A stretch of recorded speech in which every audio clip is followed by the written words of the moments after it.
Okwawukanako nga bwe gwabadde olunaku olw'eggulo olwaleero muna FDC Nathan Nandala Mafabi tatataganyiziddwa babyakwerinda mu kakuyegewe mu bitundu by'e Buyende ne Kamuli gy'asiibye ng'anoonya obuwagizi ku kifo ky'omukulembeze w'eggwanga.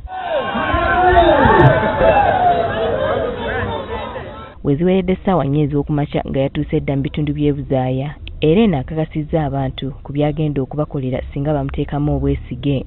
Temulekawo waimwe era mwene munamutaayo era bannayuganda badakusaluka badakumufunamu omugaso. Ono yeesudde mu ddene okwerekera e Bukungu gy'abadde ategese olukungaana lwe olunene mu bitundu by'oku mwalo gw'e Bukungu ebyembi emmotoka gy'abadde atambuliramu efunye obuzibu nga kino akitadde ku nguudo embi.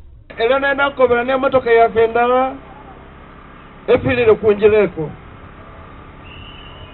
ndikankukobere neyembalire ntyamemu ekirungizo yembalire ntyamemu ekyo kikulage nti omuntu ayidde nti Bukungu buliwo wana e Bukungu abantu baliyo ayidde abantu bali kubonaabona waneyo e Buyende ye Nandala Mafabi yenka. Ono abuukidde emmotoka endala ne yeeyongerayo okutuuka ekidera.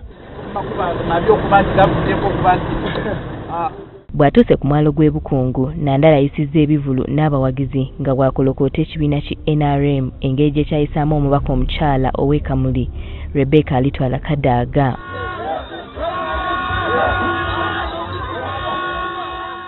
Baba Museveni yajja mu lusiko okulwana ng'akoba ati byekwetenda byali bibi muti bwetwogerera byekwelinda kati birungi ekisigaye obubuzi bwebutunabo bulesa embeera okuba embi mu waka obubwovu obutaba ne ssente waka nze Nandala ayidde byokusoma mu byenfuna yamanya eby'okubalirira. Oluvudde wano yeeyongeddeyo mu disitulikiti y'e Kamuli gy'akubye olukungaana lwe gaggadde.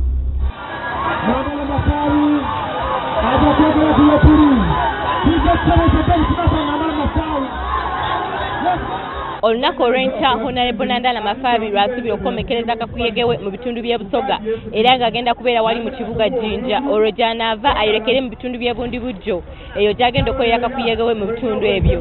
Nze Winita Sanakayinja agafeeyo ku Spark TV wano mu disitulikiti y'e Kamuli.